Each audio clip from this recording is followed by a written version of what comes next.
Chantel. Welcome to my channel, and you guys are going to come with me on an outing to do some self-care, you know, grab a couple things. And while we're doing that, I'm going to try to answer some questions about social work. Sorry, I have to adjust my seat. I'm a little shorty, but I'm gonna answer some social work questions that you guys have been wondering about.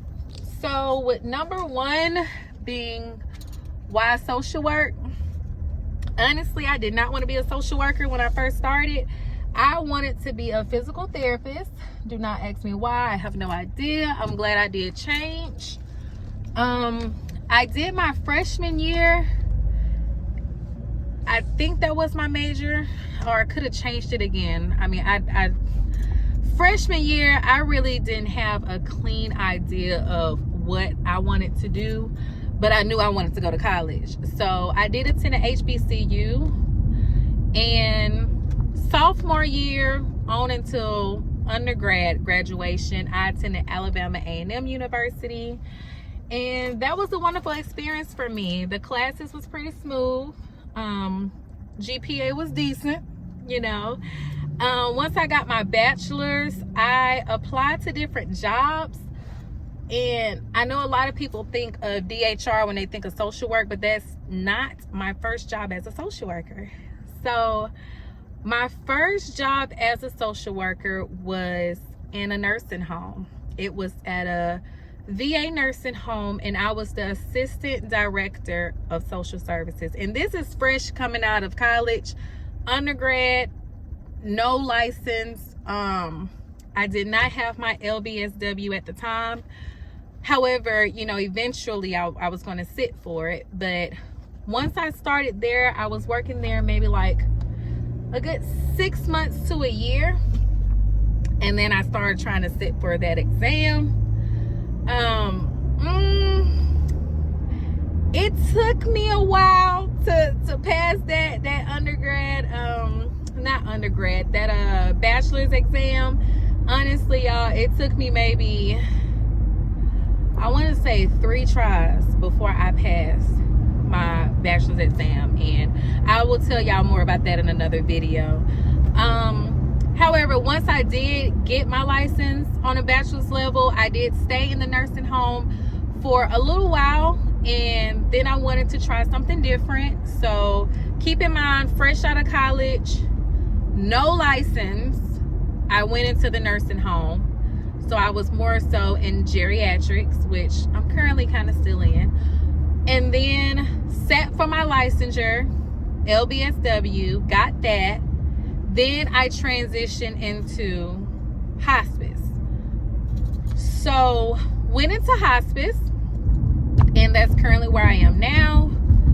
I was a little iffy about it because of the stigma, I guess, that comes behind it. When you think of hospice, it was kind of negative. From what I've known, it was always like a sad thing, a negative thing, and I really wasn't sure how I was going to do in it. However, I love it, and I've been in it. It'll be about 3 years. I want to say in June or July. But once I got started in hospice, I did decide that I wanted to go back to school and get my master's. And that's something that I did say I was not going to do too. So a lot of the things I said I wasn't going to do, I just went and did it. Got my master's from University of North Alabama. And I did their 1-year advanced standing program, and it was amazing. Professors was amazing. It was smooth. I don't have any complaints about their program. They have a wonderful online program. Keep in mind, I did an online program, and I chose the online program because it fit me best during my lifestyle at that time, and I was able to still work, be a mother, and handle personal affairs while I was getting my master's. It was not easy, but they do have a great program, and I highly recommend it. So let's see. So I got into hospice, got my master's, and once I got that, I sat for my license on the master level about 6 months after graduation. I really wanted it to take it a month after, but had personal affairs, things going on, so I pushed it back. Now this time, I passed on my first try with my master's, getting my license. So I can tell you about that in another video. I'll probably just do a whole nother video on the licensure exam. But once I passed that, I decided I still wanted to stay in hospice and just wanted to see where would I like to go from there. Like, okay, so I got my license as a master's. Do I want to go and get my clinical license, or am I good? So I told myself, nah, I'm good. Don't want to sit for the clinical license. I'm good with my master's license. Well, now I'm doing supervision to sit for my clinical license. So I don't know, you guys. I feel like I keep building and going. And eventually, I just really want to serve my purpose while I'm on this earth.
got me hooked on the bath bomb. Like, I'm trying to find everything that's that scent, and it's like I can't find nothing else that's that scent.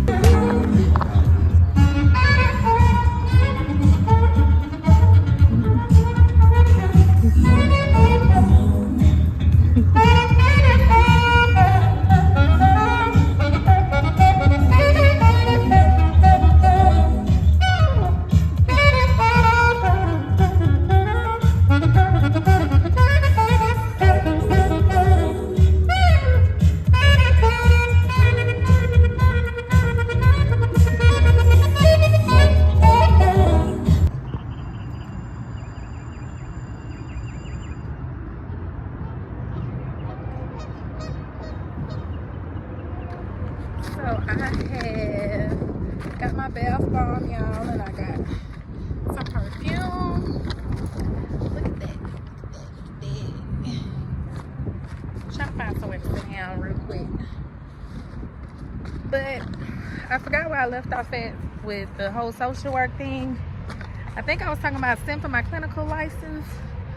So if that's not where I ended off at, y'all, I'm sorry. But so right now I'm doing supervision, and once I complete my supervision, I will be able to sit for my clinical licensure. And once I get that, I don't know exactly where I'm gonna go after that with social work, but I do know it's something that I want to accomplish. So maybe you guys can be with me on that journey to see where I go from there. But definitely gonna sit for my clinical licensure, and maybe I can do some videos on how I prepare for that. If you guys got any tips who have their clinical licensure, please leave them in the comments. Let me know what you did. But as far as the self-care, I did get my bath bomb. It was, I want to say lemongrass or something. I can't remember, but it does smell amazing, and I will be using that tonight. When I leave from here, I'm gonna go and get me some wine to wind down Wednesday, self-care. But I'm trying to think of something else as far as like a quick recap of like my journey in social work. I can say now I do enjoy hospice, and it does come with stress. However, it is more rewarding than it is stressful for me. You know, I love that it's more rewarding. You get to meet different people. You get to share memories, or they pretty much share their memories with you, and it kind of gives you a different outlook on life. I can say that since I've been in hospice, it does make me realize that life is precious and life is short, and you really want to make a lot of memories while you can and while we're here on this earth.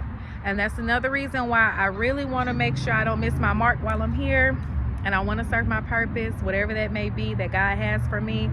I want to make sure I accomplish that while I'm here. I don't want to miss my mark. I can't say that for sure.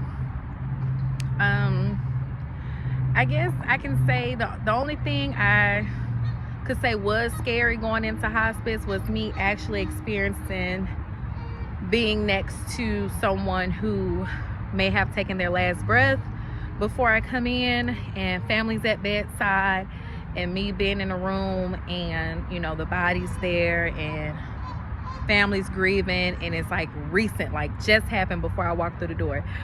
That was probably the most eerie moment for me, because I had never really experienced that quick outside of personally. Now I have, as far as with my family member, but with someone else's family, that was like my first time. Of course, working in a nursing home, you know, we did have residents that passed away, but by the time that I was able to see them, being it was a VA home, they honored them by having the flag placed over them, and then they'll play this, I forgot what it was called, over the intercom, and then they'll roll them down, and all the staff will line up in the hallway honoring them as they, you know, are taken out by the funeral home. So that's probably, other than walking in and they already had took their last breath, that was probably the closest thing I have to experiencing that. And I can't say that was shocking to me. I know after that visit, I did kind of have to woo-saw. It was a lot, you know, and being in that moment and having all the family members look at you for that comfort and that support, that was a new light for me to be in. But once I got used to it, maybe after 3 times experiencing that, I love it. It comes as a breeze for me, and I can be that support and comfort for family. So it doesn't really bother me as much as it did when I first encountered it. Now, would I recommend social work to people? Yes. I know there is a little up and down about social work. Social work pays. Social workers don't get paid as much. Why would you go into field of social work? You're not going to make any money. Social workers can make money. I would say that, however, we are unappreciated at times and we are overlooked.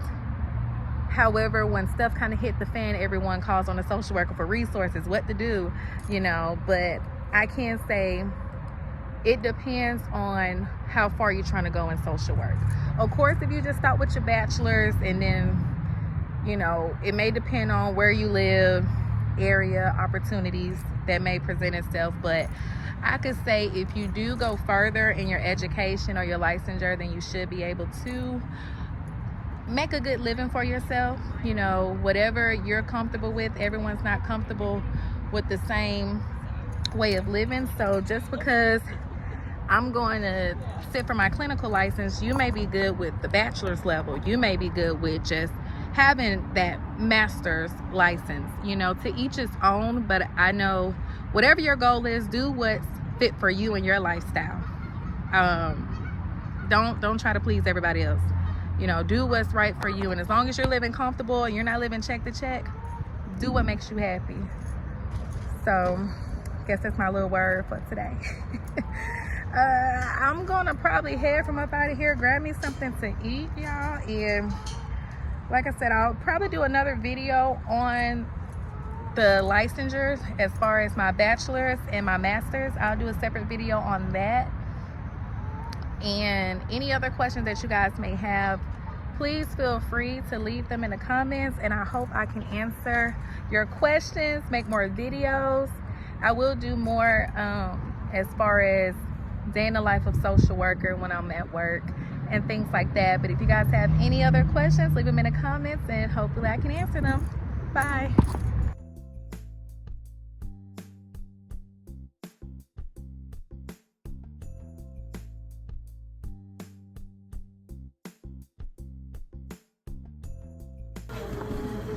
Oh, I slice it. Yes, We're gonna have it's a churro. It's gonna be a churro apple. okay. Hold on, y'all, because I do want y'all to see this candy apple that I got from the chocolate crocodile. Okay, look at it. It's cute. Well, they cut it for me, but it tastes so good. The little sample that he gave. So I do want to just try another one before I head on home. Okay, so it's sliced real nice, y'all. It's sliced. They really dice it and slice it for you. And we're gonna see. I guess I'm gonna get the little corner. I guess I